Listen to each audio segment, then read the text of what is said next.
Morning, I'm Steve Bowen from PV Bicycle Center, and I want to talk a little bit today about how to buy a road bike. Buying a road bike can be a complicated and confusing process, particularly if you haven't bought one in a while. So I want to kind of break it down into what things you should think about and what kind of process you need to go through.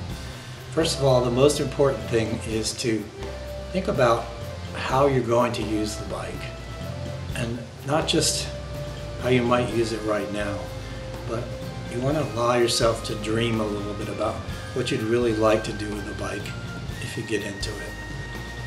The reason for this is it avoids you buying a bike that is going to become obsolete very quickly if, as we hope, and as you hope, I would think, you get more into the biking. Obviously you have to think about your budget, but think really hard first about how you want to ride that bike, how you might want to ride that bike in the next year or two, and what would really make you happy with it.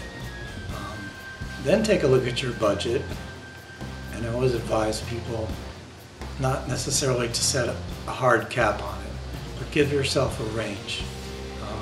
If you haven't shopped for a road bike in a while, you're probably going to be in for a bit of a sticker shock, although there are certainly good values in road bikes these days, but there's no doubt that it's an investment, and you want to make sure that whatever level you invest at is wise, so that you don't come in saying, okay, I'm only going to spend $700, where an $850 bike might give you a lot more bang for your buck and last you a lot longer.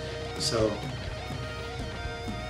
know what you want to do with the bike, have a general idea of your budget, allow yourself for some flexibility, and certainly you want to make sure that you have budgeted some for accessories, because you're not just going to buy a bike, you're going to buy things that go with it: pedals, shoes, helmet, water bottle, cages, seat bag, etc. Things that you're really going to need for the complete experience. So to come in, you kind of have a general idea about how you're going to use the bike, and you want to kind of look at 2 or 3 different types of bikes that might fit that general criteria. Then the next very important thing is you need to test ride a bike. You're not going to learn anything going into a bike shop and just staring at a wall of bikes and looking at the price tags and trying to figure out. A bike is meant to be ridden. People react to bikes differently. They have different expectations about the ride. Fit is important. So make sure that you have time to spend, and also make sure that you come dressed for a test ride. You get a lot of people in who come in their dress clothes. Oh, I want to look at bikes, but I can't really ride one today. I won't say you're wasting your time, but you're really not going to learn very much about what you need to know. And even if it's a preliminary visit, you should test ride a couple of bikes, because you want to know, have some expectation about what ride quality is like, and have some baseline as to how you think it should feel. So if you ride a bike and it doesn't feel good, you know that. If you ride a bike it feels good, then you know certain things about that type of bike. So here's some things to think about in terms of how you're going to use a bike. Do you want to use a bike strictly for recreation? Do you want to try and get in shape? Do you want to do some group activities, club rides, organized, centuries or half centuries, things like that?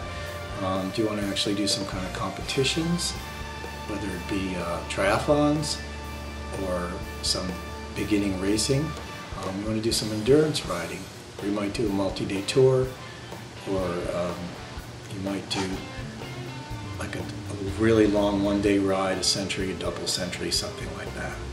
So those are things to think about, and there's different purposed bikes for those. Now there's some crossover obviously, but again, think about all the things you want to do with the bike now and all the things that you might want to do with the bike in the moderate near-term future, next year or so. The next important thing that you want to think about when you're shopping for a bike is make sure that you find a shop that is willing to take the time to set you up properly on a bike and to listen to what you want to do with that bike. again, this is extremely important. A lot of people go in and they shop by price and how the bike looks. Those are not unimportant factors, but you're going to be hopefully on this bike a lot of hours, and you want to make sure that you have time to ask the kind of questions that you need to ask, things that I've given you to think about. Make sure that you find a place that will listen to those concerns and not try and force you into a mold of someone else or what that person's preference might be. And then you want to make sure that they really take some time and set the bike up, at least set the seat height properly, so that you get a comfortable ride and you get some idea of what the bike's really going to ride like. If there's a brand you want to look at and you go into a store that carries that brand and they don't treat you like that, go to another place that carries that brand. Very, very important. Because whether you spend $500 or $5,000, that's a considerable investment, and you don't want to waste that money. So we're going to continue our discussion about how to shop for a road bike by looking at a few different specific types of bikes and what their uses might be. We're looking at a road hybrid, essentially. This is a road bike with a more upright seating position than your standard road bike. Straight handlebars, shifters, thumb shifters, a little bit lower gearing, more recreational type of a bike. So what is this bike good for? This bike is good for fitness, it's good for commuting, it's good for basic club rides. It's a little bit easier to get into, a little bit less expensive, and it also, if you haven't been riding for a while or you're a new rider, I would say that the learning curve and getting comfortable controlling the bike is probably a little bit easier on this kind of a bike. Now we're looking at a bike which we would consider an endurance road bike. So an endurance road bike has a traditional road bike look, drop handlebars, low standover height, short wheelbase, but it's made to give you a more comfortable ride than what we consider the basic racing road bike. It does this by several factors. Usually it has a longer wheelbase that gives the bike a little more stable handling, a little more bump control. It will tend to have a taller head tube. That also allows you to get the handlebars higher for a little more comfort, a little more upright seating. And then in the case of this bike, which is a Specialized Roubaix, that kind of invented the category of endurance road bikes, it's got some vibration damping properties built into the frame. So you can see the offset seat stays here. What that does is if you hit a bump with a rear wheel, instead of the energy wave traveling right up into the seat, it gets dissipated a little bit. In addition, you've got this elastomer material, Zertz is what Specialized calls it. It filters out some of the high frequency buzz that you get from modern road surfaces. That thin, lightweight tubing used on today's bikes will amplify. It's not something that you hear, but studies have shown that it adds to your fatigue level on long rides. So you see the same principles applied to the fork, the offset shape, dissipating bump, and also the tuning. So the improvements that have been made in these kind of bikes recently is they've become more efficient. So obviously comfort is number one, but you still want to be able to ride the bike fast, you want to climb well. If you step on the pedals, you want to feel that the bike accelerates well. So now the Specialized Roubaix has about the same bottom bracket stiffness as their race bikes. So even though the wheelbase is a little bit longer and it's got a little more overall vertical compliance, the bike is still responsive and fun to ride. This is the bike to choose if you do a lot of centuries, club rides, multi-day rides, and where you don't need to carry a lot of gear. Great, comfortable, fun to ride. The next category of road bike we're going to consider is what we'll call a competitive road bike. This bike is built for speed, acceleration, quick handling, a lot of fun to ride. This is the bike to choose, first of all, if you're going to be doing any kind of competition, racing, criteriums, things like that. If you ride in fast groups, you're going to want a bike like this. And also, depending on your personality, if you just like to have something that feels fast all the time as opposed to something that feels plush, you're going to want a competitive road bike.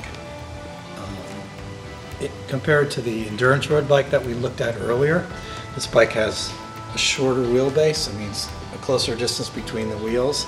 It gives it a quicker handling and a little bit more instant acceleration because there's less distance between where the cranks are and the rear wheel, so you get energy transfer more quickly. It also will tend to have a slightly shorter head tube for a more aggressive seating position, a steeper fork brake for quicker handling, and you can see that this bike has more straight lines than the Roubaix, more direct energy transfer. Now, the fact that it's made of carbon and also there's some other things engineered into the frame, like the curve of the top tube and the shape of the tubes, still gives it a pretty good amount of compliance. So this bike is not a harsh ride, but it's a different ride. And if you're on the fence as to which type of bike you think would suit your personality, your expectations, it's probably a good idea to ride an endurance bike and a competitive road bike and just see how you feel about it. There's not one that's better than the other. Quality level, the models are similar, pricing is similar for similar componentry.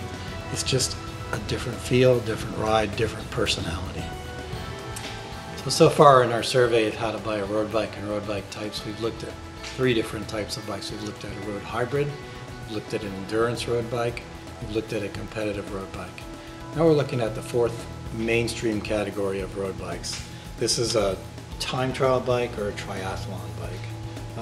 Of all the bikes that we've looked at, this is the most specialized type of bike.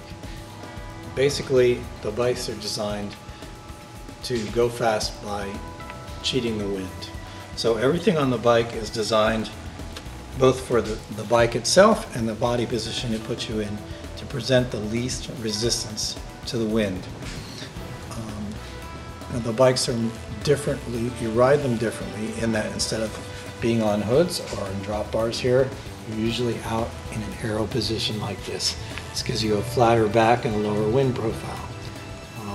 A little more ability to spin pedals faster in a lower gear, and it helps to cheat the wind. Now, the fact that you're in this position with more of your weight over the front wheel on these long extensions makes the bike more difficult to handle. So this bike doesn't do as well in general road riding, particularly hills, windy courses, things where there's a lot of variety in the terrain. These bikes perform best on a straight, flat course, and once you get them up to speed, they'll go very fast with less input of energy over a given period of time than a standard road bike. But they tend to be a little heavier, and again, it takes a major commitment in handling. But if you're into triathlons or you do local time trials, this bike's going to give you a really big advantage once you learn to handle it. So today we learned a little bit about how to buy a road bike, and I just want to do a quick recap on that. So think about how you want to use the bike now, think about how you want to use the bike in the near future, have a general idea of your budget, but be prepared to be flexible. Make sure that you find a shop that will take some time to answer your questions, listen to what your needs are, and take the time to set up the bike properly, in which you have time to test ride a couple of bikes. Come dressed for a test ride so that you can actually get out and ride the bikes, and take your time, think it all over,